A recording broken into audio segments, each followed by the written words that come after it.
The Sportscast, June 18th, 2021. If you haven't yet, please subscribe in all our channels, twitch.tv, YouTube, Twitter, and Apple Podcast. And if you're on Apple Podcast or in your favorite podcast directory, please hit a rating and a review. Hit the subscribe button, and that will help us out tremendously. And also visit our website, thesportscast.net. thesportscast.net and our app. You could get our app through the iOS App Store for free. Check it out and follow along. A lot of breaking news this morning. Big trades with the NBA. A lot of NBA news this past 2 days. So good trades, firings. That's up to you guys. That's very subjective, I like to say. But anyways, we are going a lot more European this week. Obviously, the European Championship, football, or in America we call it soccer, and the Euros is going on. A lot of you are watching it. If you can, I know it's during work hours. And, of course, we got some boxing talk a little bit, Tyson Fury versus Wilder. And joining us all the way from the UK, across the pond, Sean from BTR Boxing. Welcome back to the Sportscast. Oh, thank you. It's a pleasure, as always, to be on. And yeah, it's going to be quite a varied conversation today. A lot of the time, you've got me on and we're talking about a lot of the big fights or something that's going on in the world of boxing, which we are going to talk about. But, I'm quite excited to actually talk about football as well today and talk about the European Championships over here and, just have a conversation with yourself about that and, your perception of the teams that are in it, how things are going, how will England do, of course, that's the big question here. Where I am is the expectation is how far are they going to get? Is football really going to come home this time? We'll see, but thanks for having me on. Sean, absolutely a big fan of yours. And by the way, I did listen to to your series of the darker side of boxing, and I listened to the Freddie Mills story. Very impressive. How did you find the story in terms of the unexplained mystery of his death? Yeah, no idea if it was a suicide or if he was set up or not. But you guys, didn't decide in the show itself, but you definitely left the audience thinking. Yeah, that was the whole point of it, really. I mean, it's we struggled with some of these cases that we looked at. It was hard to determine, whether or not these things actually happened. Like, people can have their own theories about how a certain person died in the world of boxing, i.e. Freddie Mills.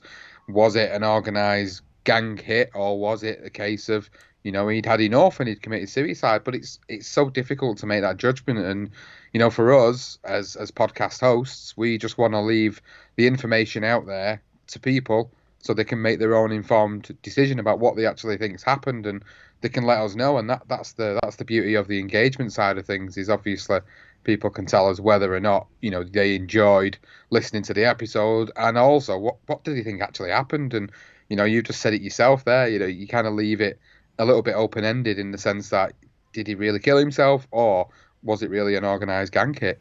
Yes, check out the series on Apple Podcasts or Stitcher. Wow, really well produced.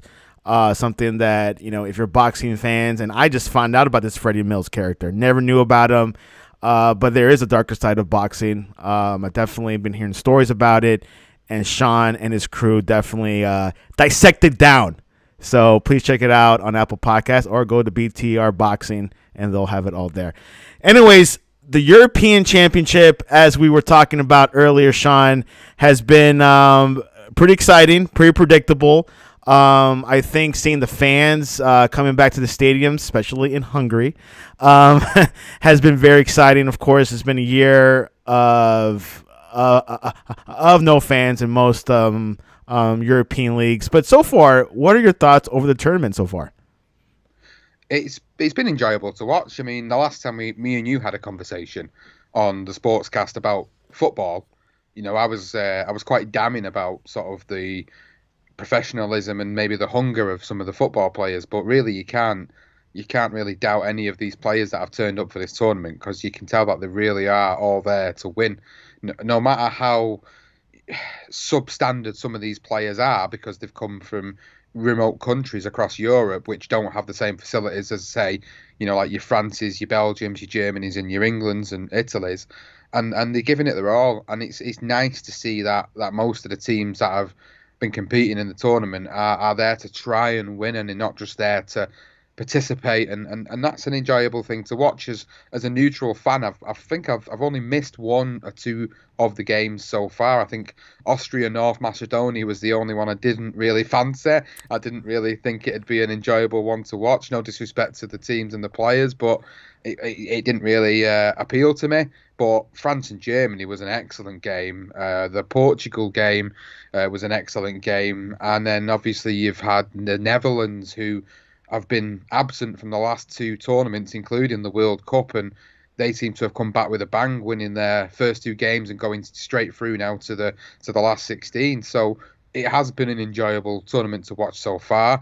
For me, Santiago, obviously I'm an England fan. I want to see England do well, and there's a lot of hope and expectation on a young side that England do have, that they can actually make it quite far, based on the fact that they did do very well in the 2018 World Cup. They made it all the way to the semi-final.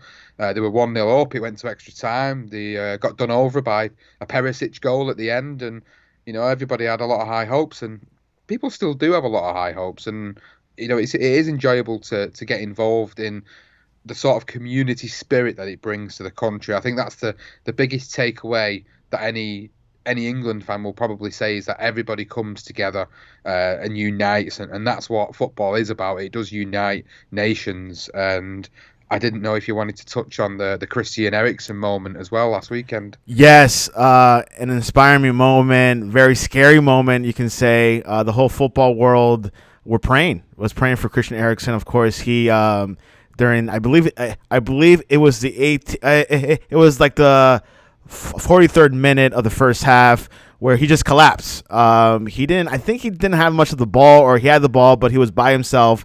There was no head collision. There was no type of physical touch to him.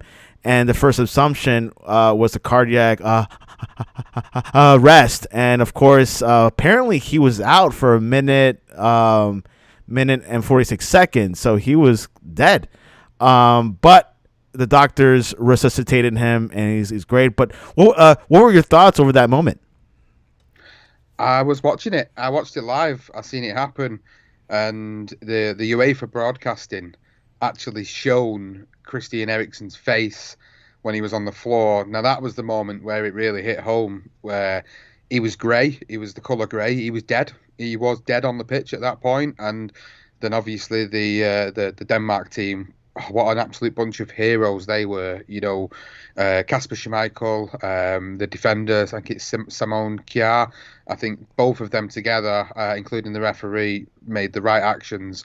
And obviously the medical equipment that was there on hand was able to save his life. But watching it unfold was really scary, really upsetting, to be honest, because it's not often this happens on a football field. There's been a couple of instances that I can remember. A Bolton Wanderers football player, Fabrice Muamba, he was one that was clinically dead for 78 minutes and managed to survive and managed to come back and is leading a normal life now. And then the unfortunate one was Mark Vivian Foe.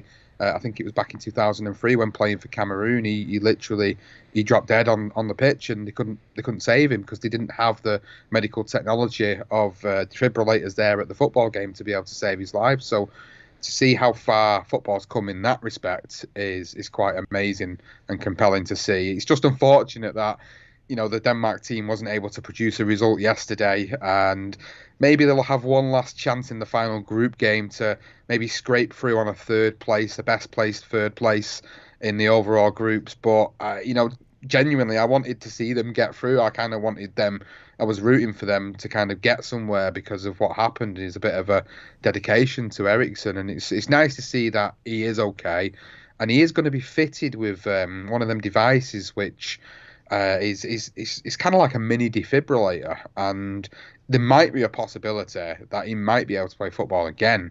I know Daley Blind for the Netherlands, he's got the same type of device in his heart, and he's able to play football as well as he's always been. So whether Ericsson can do that, it remains to be seen. But they have fitted him with that type of device, so you never know. But the main thing is that he's okay and he's made it through it, and he's able to see his kids and his family again. Yeah, former Tottenham Spur player, only 29 years old. Definitely is out for this tournament, but we'll see if he comes back on the pitch for Inter Milan. He seems very positive. Have you ever seen that in other sports like boxing? I've never seen it happen live. I've never been there at any events that I've been to where it's happened. But obviously, I think was it 2 years ago, 2019, where there was a couple of deaths in America in a couple of the top ranked shows. I remember Patrick Day being one of them. He unfortunately lost his life as a result of injuries sustained in the ring. It's shocking. It is shocking, like these types of things when they do happen, because it's usually very few and far between. You just don't expect it to happen, and obviously the broadcasting companies, they have to make a decision immediately as to how to play things out for the sensitivity of the individual that may be injured and their family and the people that are watching around the world. So it must have been a difficult decision to make, really, with regards to Christian Eriksen. I know there was a lot of people that didn't like the broadcasting that was going on. The fact that the camera was seemingly zooming in on the fact that he was having CPR and he was having the defib, and it kind of wasn't nice to see that. But it wasn't in the control of certain broadcasters here in the UK. It was actually UEFA pictures that were being shown at the time, and I think there's definitely a lot of learning from an incident like this in many ways. Yes, it hardly happens, and of course, sometimes when you see a protester runs in the field naked, they try not to show that at all. So maybe in the future they might have like protocols what to do or what not to do. But I do know the players were kind of hovering over him, and they were kind of not hiding him, but I guess just around him so the cameras could not have seen him. So far, England they got revenge with Croatia, beat them 1-0. How far do you think this England team can go? Oh, that's the $1 million question. The $1 million question for England fans. Well, we've got Scotland in less than 3 hours' time. I do anticipate we'll get a victory there. I think Scotland is, with it obviously being all part of the same island that we're on, it's a fierce rivalry dating back to the civil wars that used to go on years and years and years. I'm talking hundreds of years ago. But there's always been a fierce rivalry between the English and the Scots, no matter what. And even if the Scottish had the worst team in the world, they would still come and they would still expect their men to get a victory, and that's dedication and testament to how loyal the Scottish are to their football team, of course. But in terms of England going far, if they win the group that they're in at the moment, if they say clear the full 9 points and they win all 3 games in total, the likelihood is they're going to play either France, Germany, or Portugal in that particular group of death. So that's, for me, if we're going to win this tournament, we've got to beat France or Portugal. They're the 2 teams that I've been most impressed with so far, alongside the Netherlands and probably Belgium as well. They're the 4 teams that I think are the most dangerous at the moment in the tournament. And I think if England are going to have a chance to win, they need to beat a big team if they get through to the next stage. So if they get to the last 16 and we get France, Germany or Portugal, if we was then to beat one of them teams, maybe I would start to have a bit more confidence that actually if we can do that against such a strong side, then maybe we could go all the way and we could win this tournament. And England have got a very good team. They've got a lot of world-class players in there and a lot of players that have come through that are very young, that are, some of them seem inexperienced, but yet some of them at 21 years of age are absolutely playing some of the great players off the park. And it's amazing to see some of these lads step up, to be honest. There's always a lot of expectation on these types of players to perform so well. And I think that's the biggest pet peeve of mine as an England fan, is that how much pressure is put on the players from the UK media. The UK media put so much pressure on them to perform and expect them to win. They need to just be able to go out there and play with the freedom and not worry about the expectations, because I think that's when we'll actually see England possibly go all the way. I was not impressed with Harry Kane's performance. Do you expect much more from him? Yeah, absolutely. I think Croatia did a good job of marking him out of the game. To be honest, I think they completely the two central defenders were all over him. There was no letting him up. There was no giving him any opportunities. And I mean, any team could do that. Any team could mark Harry Kane out of the game. The thing for England is they've got the very, very good wide players and attacking midfielders in the likes of Raheem Sterling and Calvin Phillips, the Leeds United player. He was an absolute revelation in that first game against Croatia. He probably had one of the best midfield performances I've seen in years, and it was amazing. He was stopping all the Croatia attacks. He was coming forward. He was taking shots. He had an assist. He set Raheem Sterling up for the goal that was scored for England to win. And seeing players like that come from, I wouldn't say obscurity, but maybe for the wider audience who don't follow English football, he probably seems like an obscure player to them. It's like, I don't know who Calvin Phillips is, but yet now I know who he is.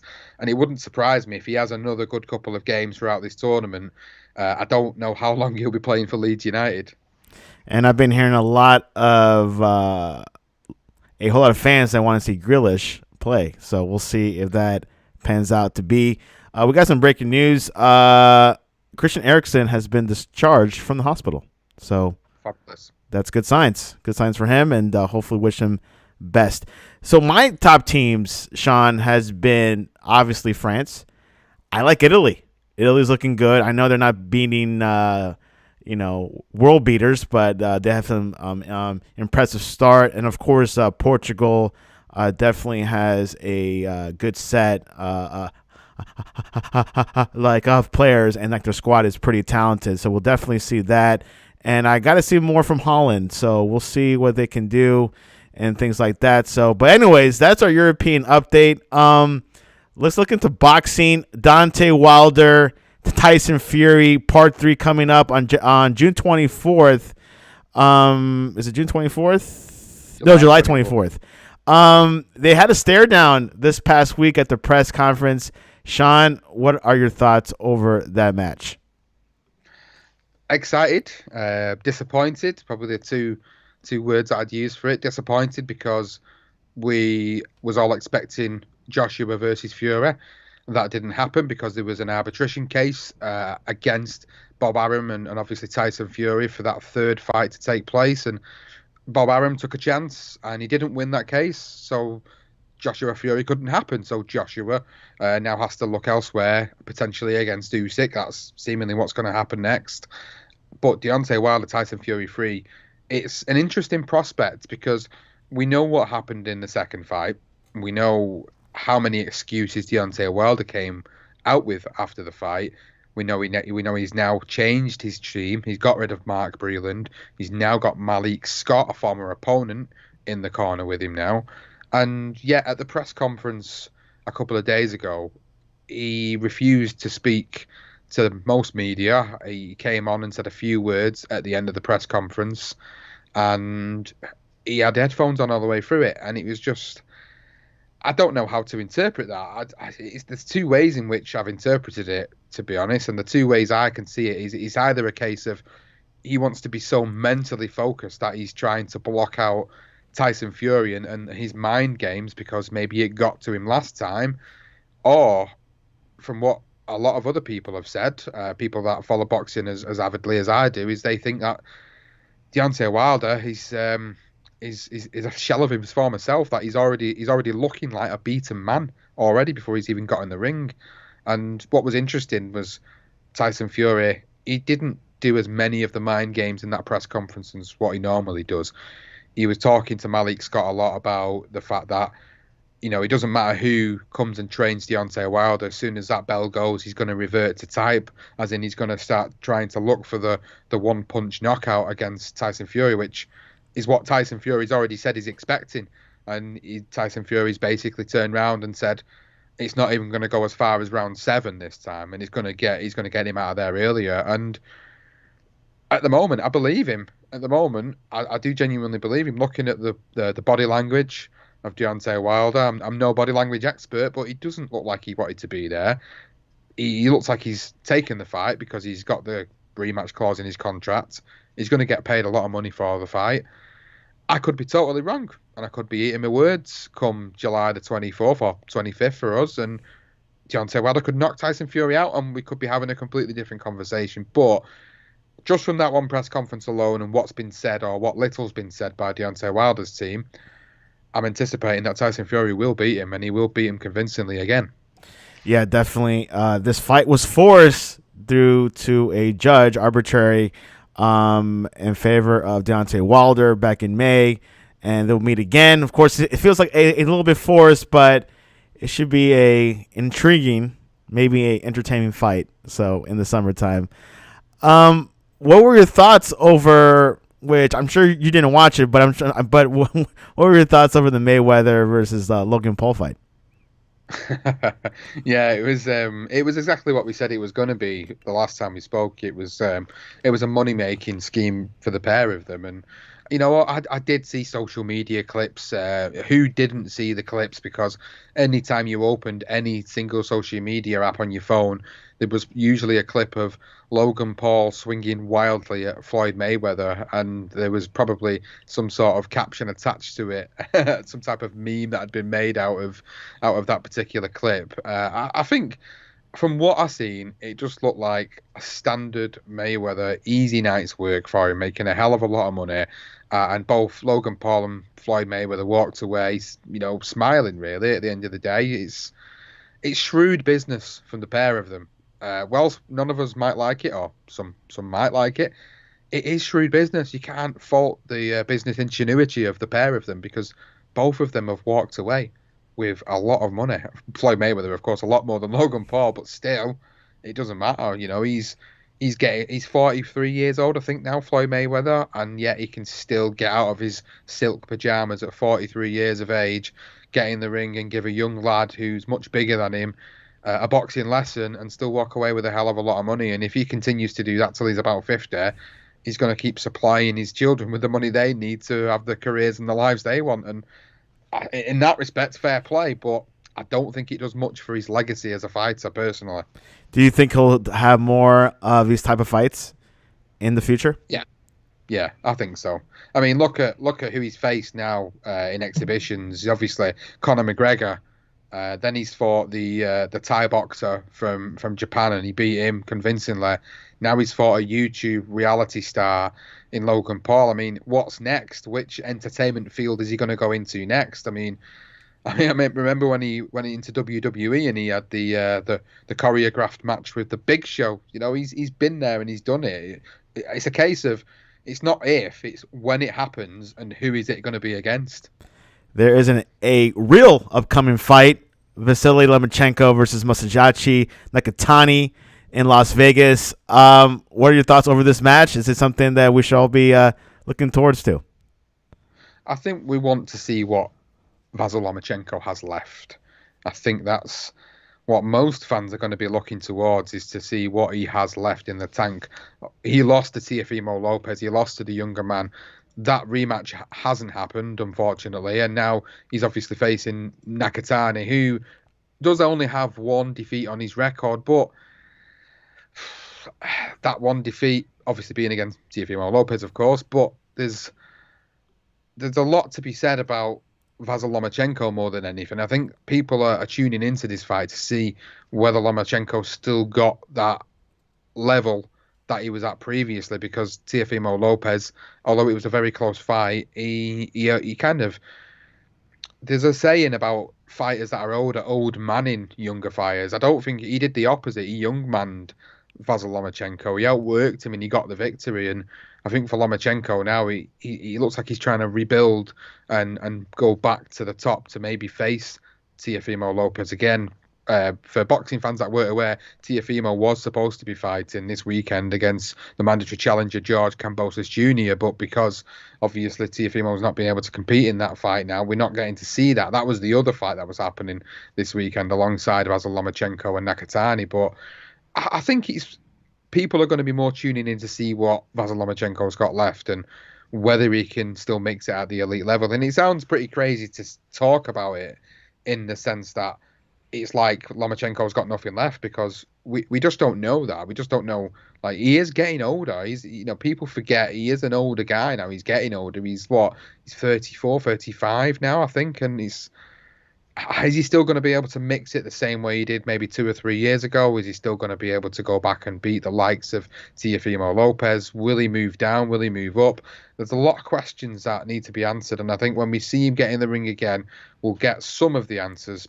Not all of them, but we'll get to see whether or not he will be back up challenging for world titles once more. Love your perspective. Yeah, you just don't know with these boxing things, especially when they only happen once or twice a year. You don't see these fighters around every day. So we'll see on June 26th, Las Vegas, ESPN Plus. You could probably watch it in ITV in the UK, right? I'm not too sure who the broadcaster is yet, to be honest with you. I've not got as far as. To be honest with you, Santiag, I've been so hooked on watching the European Championships that some of the fights have took a little bit of a backseat, admittedly, because the European Championships have kind of hooked a lot of people into it and seeing where teams are going to go. But I'm sure they'll, if it's not already been broadcasted for ITV, it might be possibly on the fight app. I'm not too sure. I'm sure people will correct me on that, but I don't actually know who the broadcaster is for this one. So tell us, what is the ambience like in the UK? Are people able to go to the pubs and watch the games, or they could go over people's houses? What can you do now? Yes, a little bit more relaxed than what it was the last time we spoke. However, we were supposed to be getting some more freedom on the 21st of June. That's now been cancelled. They've put it back another 4 weeks because the cases of this new variant, this Indian variant, have gone up quite significantly. By this, I think the start of the week it was about 5,000-6,000, and we're now looking at 11,000 cases a day. Not as many deaths, admittedly, this time round. It's still bad that there are deaths, of course, but there's like 10, 20 deaths compared to like the hundreds that there were a few months ago. So at the moment, you are allowed to mix indoors with other people. You are allowed to go to pubs. It all has to be pre-booked. You all have to be taken to your seats. I know that there are people that are probably not going to be following the rules as such now, because there are a lot of people. They're estimated 30 million people have been vaccinated fully, as in their 2 doses of their vaccine that they've been given, myself included. So I think a lot of people seem to be under the impression now they've been fully vaccinated that they can kind of do what they want, but that's not the case at the moment. It still looks like there's going to be another wave before this is all over and before we get to our sounds shocking to say, but our ultimate freedom again. Yes, it's definitely a process going to go on. So we'll see what happens. Anything else before we head into predictions? No, I suppose, again, just harking back to what we've been discussing about the football. I think that's been the forefront of my mind. I know it's been the forefront of a lot of fans' minds. I think that's something we're all looking forward to. I know the Copa America's on as well, isn't it? That's something I've not had a chance to tune into. I've seen Brazil at top of their group at the moment, so I know that's something interesting if anybody's not checked that out. Yeah, especially here in the Americas. I'm watching 2 tournaments. It's the Euros and the Copa America. And the Gold Cup, which is the CONCACAF one, I think it's a little bit later on. I'm not sure exactly when it starts. So there's a lot of soccer or football this summer. It's like a World Cup, but they're all fragmented. But so far, great quality football. Really excited. We're only in like the first round, and let's see what happens in the knockout stage. Okay, predictions. Let's go for the first one. Boxing, Lomachenko versus Nakatani. Lomachenko, unanimous decision. Uruguay versus Argentina tonight. Argentina 1-0. Ooh, I like that. England versus Scotland. England 2-0. England 2-0. Portugal versus Germany tomorrow. Oh, that is a game. That is a great game to tune into. I hope people do tune into that. It's a brilliant game. I think that's going to be another 1-0 game, but I'm going to go with Germany. The old Germans. Interesting. Which they had a great match against France, but they couldn't find the goal. Couldn't find Timo Werner. So we'll see. Full of stars. All these teams have full of stars. So they can't even, like they're like there's no lack of. Let's just say that. They just gotta have strategy to find that goal. And Sean, what is your favorite fish to eat? Over here in the UK, fish and chips is usually made. The fish is usually cod with batter on it, so it's usually cod is my usual favourite to eat. Yeah, which is our Twitter question of the day, and the question was favorite fish to catch: catfish, tarpon, mahi mahi, or red drum. Have you had either of them? I haven't. Admittedly, I'm not a big fish connoisseur, to be honest. I think my fish experience goes as far as cod and mackerel and maybe carp, and I think that's as far as you can go with my limited experience. What is the average cost of a fish and chips in England? It depends on where you go. I think with anywhere, I suppose across America, there's certain areas of different states that cost a lot more. So if you go to London, go to the capital, you're probably looking at, I reckon, don't quote me on it, but I reckon at least £10, which is probably like what $12-13 for fish and chips. But here in Manchester, you're probably looking for a good standard fish and chips. You're probably looking at about £6-7. Not bad. Pretty affordable on my budget. So, Sean Bastow, tell us the best way to reach you and the latest on your podcast. Of course, yeah. Twitter at Sean BTR Boxing and BTR Boxing Pod. You can find all the series-based episodes on the main feed there. And if you've not already tuned into any of the other series, of course, you know where to find that as well. Career Profiles, Legendary Nights, Dark Side of Boxing. It's all there across social media and all the podcasting platforms as well. Big thank you to obviously yourself, Santiago, for having me back on, and it's been a pleasure. It's been a pleasure talking about a varied few sports this time around. Yes, I could count on you for football. So I thought you were completely cut off, but European Championship and the World Cup, you could definitely cover it here on the Sportscast. Now, for the darker side of boxing, do you have like a new season coming up? Yeah, we are in the works for the new season. There are obviously stories that are heavily researched that take a lot of time to do, and I think sometimes I feel quite bad being a podcast host because sometimes we don't say. I'll give you a good example. A bit of context to what I'm going into here is like most recently we've done a career profile on Jack Johnson. Now, Jack Johnson, anybody who knows about Jack Johnson, the first black African-American heavyweight champion, and his life and his times, the research and the time it took to do it took us probably weeks to put that one episode together, which in total between two parts was nearly 4 hours long. So if you listen to it back to back, it's like 4 hours. So it takes a lot of time to put this type of stuff together because we want to make sure that we leave no stone unturned when it comes to putting these cases together. The same for the dark side of boxing. As the season progressed, we started to find more and more reputable sources to find information from. So we have got a few cases that are already lined up, but we want to put a complete season together.